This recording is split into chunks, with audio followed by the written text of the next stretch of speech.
the Rantcast. We're back. This has been an interesting kind of about a week or so. Week and a half or so. With this kind of social service resource focused series of rants. Kind of switched up the theme. I mean, not really switched up. The theme of this Rantcast was always mental health. But now it's kind of progressing into like a resource of sorts. Right here I got, and you've heard in the other episode, one of the housing resources. So while I had my little gripe, I do acknowledge that there's some info in there that is of use for the public. Now,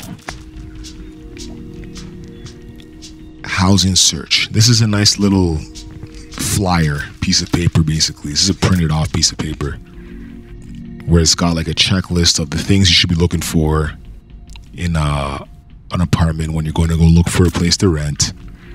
The various questions you can ask, what the landlord can ask you, what you shouldn't answer, strategies to look for an apartment, the rent prices, and so on. This isn't. There's a lot of text on these pieces of paper here. It's like a 2-page thing, but I streamed this actually, so now I'm doing specifically an audio format. This is going to be useful. Now, for the people who, if there's any, I don't even know if there's like young people listening to this, but if you're just first moving out, this is probably the kind of thing that you should know. Many, I think the college/university student, or even like just anybody, that tendency to always move. It's like you move every year, every couple of years. And so maybe you're always in a haste or in a hurry to move. You don't really ask the questions you should be asking. Like, for example, the checklist here. You'll hear the checklist. I'll read everything on the checklist. But in hindsight now, it's like looking, let's say there's 30 things on this checklist, and the answers are like yes or no. Is this and this, is there, let's say, are the walls soundproof? Yes or no? And what's another one? Is it near a grocery store? Yes or no? Are there fire exits? Yes or no? So many. So this is all like safety shit and like convenience and just what a good apartment location would be, that kind of thing. So many of these questions in the past 10 years, 11, 12 years have always been no. But it's like I still, and not just me, many people is like still living in these places because it's like the short term, immediate, I need a place right now, but not looking further ahead in the future as to whether this is going to work out, in the long term. Anyway, here's housing search. So the average rents in Ottawa, and you guys can do a comparison in wherever you are, see how this lines up. So see if the nation's capital of Canada lines up to wherever you are. Average rents in Ottawa. Average monthly rents are room $525, bachelor $816, 1 bedroom $984, 2 bedroom $1,211, 3 bedroom or more $1,461. Remember that the price of rent does not always include the heat and hydro. These are average rents. You may be able to find a cheaper place to live, but they are often hard to find. See below for ideas of where to look. Where to start looking? Check online sites such as Kijiji or Padmapper for available rental advertisements. That can be a bit tricky. That can be iffy. You can walk into some on Kijiji, it looks all good, or Craigslist or Padmapper, and then you walk in, maybe you go through the whole signing of the lease, and then you end up with some sketchy characters, especially when it's just like you're leasing from somebody, you don't really know who these people are until they reveal themselves weeks or months or even maybe instantly, and you've already signed the lease. and it's like it's too late. My kind of downward spiral into basically no housing started, and again, it's on me, you know, but it started with a response to a Kijiji ad where I shouldn't have even bothered in the first place. Even dealing with this whole Kijiji thing. Anyway, so check online sites such as Kijiji or PadMapper for available rental advertisements. Take a walk and look for rent signs in neighborhoods where you should like to live. Check bulletin boards at universities, colleges, adult high schools, grocery stores, laundromats, and social service agencies. Some community newspapers have sections advertising houses and apartments, as well as rooms and shared accommodations. Tell people you know that you're in a search of a place to live. They may have some ideas for you. Housing Help at 502-309 Cooper Street, number 613-563-4532, and Action Housing at 202-261 Montreal Road, 613-562-8219. These are housing info agencies that have lists of places to rent. Phone in to find out about an apartment. So now we're going to have some 3 categories here. What to ask, what not to ask, and what to avoid answering. What's to ask? Location of the apartment. How much is the rent? When is the apartment available? What is included in the rent? Heat, hydro? What is the average heat and hydro bill? Is first and last month's rent required? When can I go see it? And this is the one here. What is the average heat and hydro bill? So right after the rooming house scenario, I then found a place off of surprisingly Kijiji, which is okay. So this is the thing. It was a basement bachelor, and I was just happy to get the hell out of the rooming house, out of the box prison style scenario of the rooming house, where it's like you're just boxed in. And then what happens? You find this place. You respond to the dude. It looks quasi legitimate. It's a house. This was a house on Saint Laurent Boulevard. And you go meet the dude. Everything seems cool. Blah blah blah. Now, you're excited to get out. You look at the place. It's like a huge basement. It was maybe the space might have been four times, 3.5, 4 times what I was coming from. It had a little bit of a better,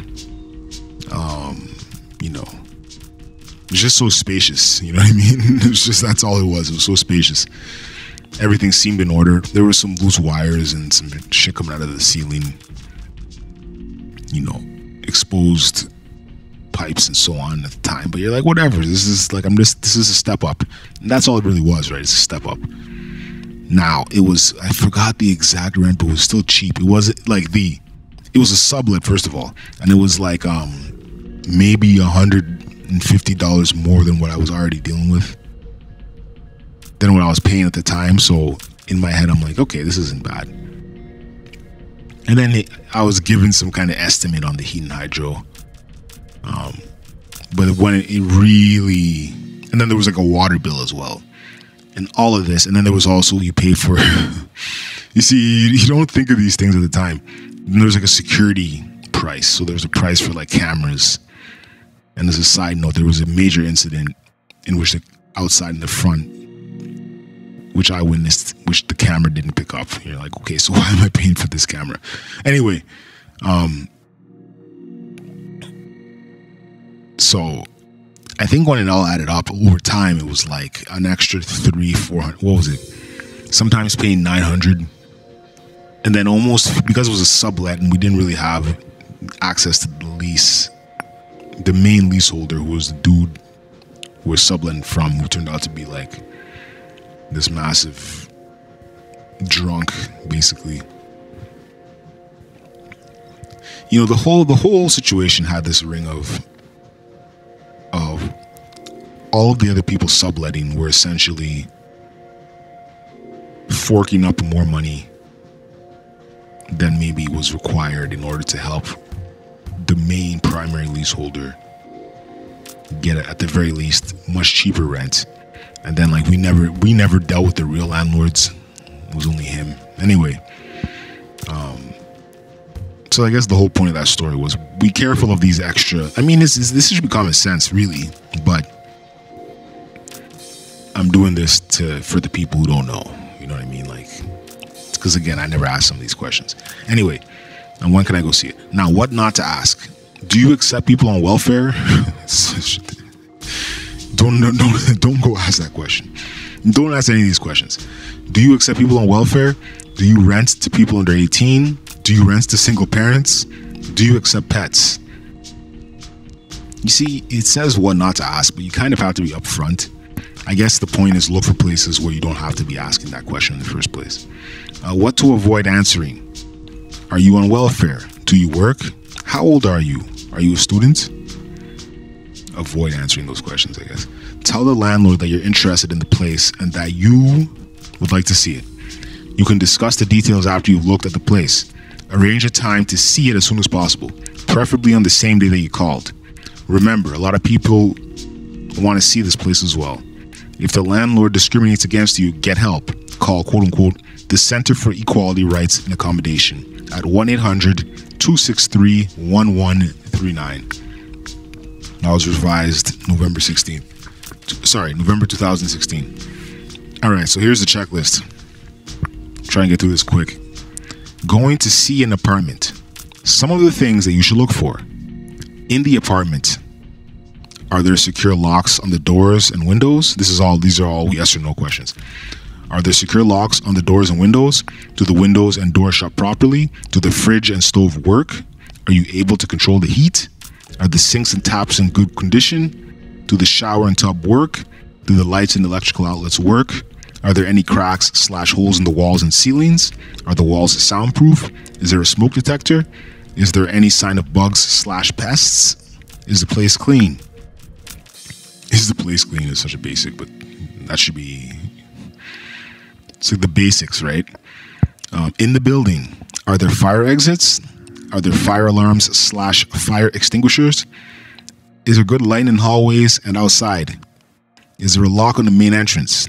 Are the common areas and the outside kept clean? Do the washer and dryer work? Is the garbage area kept clean? In the neighborhood? Is it near a bus route? Is it near school or work? Is there a grocery store nearby? Is it near services, daycare, community, and health care centers? Are there any parks and play areas nearby? So again,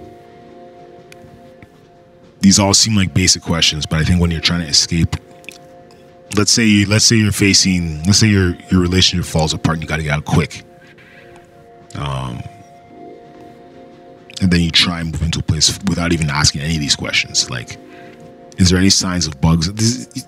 So many places I just never asked these questions. Are there any signs of bugs and pests? How many people have lived in a rat-infested place? This last place that I had, this place that I'm in now is kind of like, it's funny because after you've been burned so many times and after you've, maybe burned isn't the right way to phrase it, but having come through so many shitty living scenarios, whether it's roommates or whether it's rooming house or whether it's, bullshit, it takes all of those times being, quote unquote burned. I don't even know what else to say.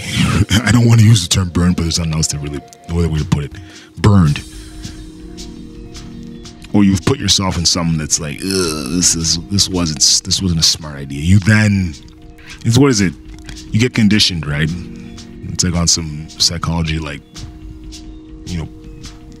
Pavlov's dog kind of shit. It's like, you will ask the questions even if you don't have the checklist, right? You start to ask these things. Anyway, so yeah, that's the checklist right there. Now, prepare for the visit as though you are going to a job interview. Make a good impression on the landlord. The landlord can ask you for a deposit for last month's rent with the application, first month's rent by the first day of the lease, to sign a lease, a credit check, references from past landlords. The landlord is not allowed to ask for damage deposits, post-dated checks. Now, this differs from province to province or whatever, but I've been asked for those before. You know what I mean? Me and roommates have been asked for those before. Didn't think anything of it. Anyway, now you know. They can't ask for that. Now, you should ask for receipts for any money you give the landlord or superintendent. I'm sure many people don't do that. A copy of the lease or any of the papers that you sign. Promises to paint, replace carpet, or make repairs should be written into the lease. And then earlier I read the... Alright, this is the rooming house tenant newsletter. I really don't know why I'm reading this again. A lot of this info I've already read. Okay, here we go. Rooming house tenant newsletter. It's interesting because I believe that the kind like rooming like this was a printout sheet. I doubt many people are going to be walking around looking for these. I just happened to see it. But we're going to read this. Mice, cockroaches, bed bugs. Dealing with any kind of infestation in your room or in your rooming house can be difficult. If your landlord refuses to treat your room or does not address the infestation in a timely manner, contact the City of Ottawa at 311. Make sure to stay on the line until an operator answers your call. Explain that you live in a rooming house and you would like to file a property standards complaint regarding an infestation. The bylaw department will work with you and the landlord to make sure your unit gets treated properly. If you need assistance in doing any of these steps or would like more info on your rights, call Housing Help 613-563-1532, Action Housing at 613-562-8219. Get the help you need. Did you know that Housing Help offers the free help to rooming house tenants? They can help you with eviction, maintenance issues, landlord, superintendent problems, referrals for addictions / health-related issues, bedbug issues, resource info in your area, applying for subsidized housing searches, so much more. And then call the number again. I got some time here. So, all right. Centertown Community Health Center Urban Outreach Program. If you live in a rooming house in Centertown, you can access the medical / drop-in at CCHC. No appointment needed. You can get primary or urgent medical care and social supports, including counseling and help get identification and other services. This program is specifically designed for people who are living in rooming houses, shelters, or street involved and have no family doctor. Primary care and medical drop-in, Tuesdays and Fridays, 9 a.m. to 11:30 a.m. Identification, help, and practical assistance / shower services. Monday, Tuesday, Wednesday, and Friday mornings from 9 a.m. to 11:30 a.m. That is actually very key. That shower service. So these health centers, not just Centertown, but a bunch of them have. You can roll up in there. They got a towel or whatever, and you can shower. 9 a.m. to 11:30 a.m. CCHC 420 Cooper Street, 613-233-4443. We still got some time here. All right, let's see. Center 507 allows Center 507. That's on Bank Street. 507 Bank Street. That's like the corner of like Bank. It's close to Arlington. Center 507 allows participants to take part in creative social events such as card games, movies, picnics, trips, and outings. Center 507 also offers a place where individuals can access a variety of free programs and services. These services include soup, coffee and snacks, hygiene, supplies, and clothing, telephone, internet, sewing and clothing repairs, haircuts. Why not drop in and check out the fun? Their number, 613-233-5626. Violence Against Women Program. PQCHC, which is Pinecrest Queensway Community Health Center, offers free individual counseling and support for Ottawa women who have experienced abuse by an intimate partner. Women may also choose to participate in support groups designed as safe places to share the experiences and work together to end violence and other forms of abuse in their lives. The service is offered Monday through Friday, 8:30 a.m. at Pinecrest Queensway in partnership with the Western Ottawa Community Resource Center. So call 613-820-4922, extension 3321 for an appointment. Again, 613-820-4922, extension 3321 for an appointment. The community health centers, I've spoken about this, so I'm not going to do it in this particular episode again. Here we go. Naloxone overdose training. There is a new drug called naloxone that helps people in overdose situations. Being able to recognize the signs of an overdose quickly and having a naloxone kit can save a life. Naloxone can buy time while paramedics are en route.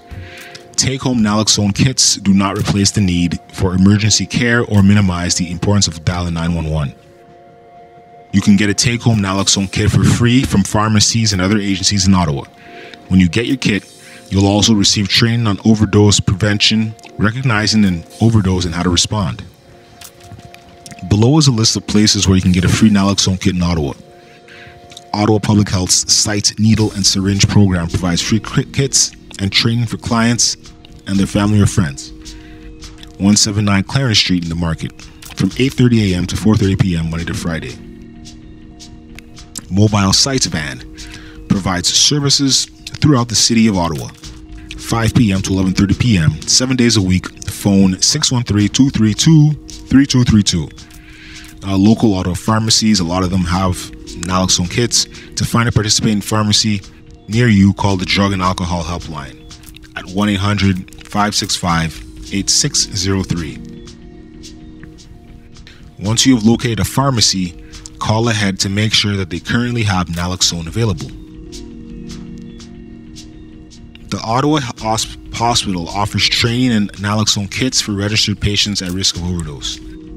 Sandy Hill Community Health Center's Oasis Overdose Prevention Service, that's at 221 Nelson Street, first floor, 613-569-3488. Available through walk-in services Monday to Friday. Again, for more info on this subject, please contact Ottawa Public Health Site Needle and Syringe program at 613-232-3232. Alright, so that's the end of the episode. Hope you guys got some, info out of that. And if you're out of town or if you're out of the country, look for services similar to this, because it's more than likely you do have them, but maybe you haven't really uncovered them yet. Anyway, Rantcast, Metaphysician 7. Peace.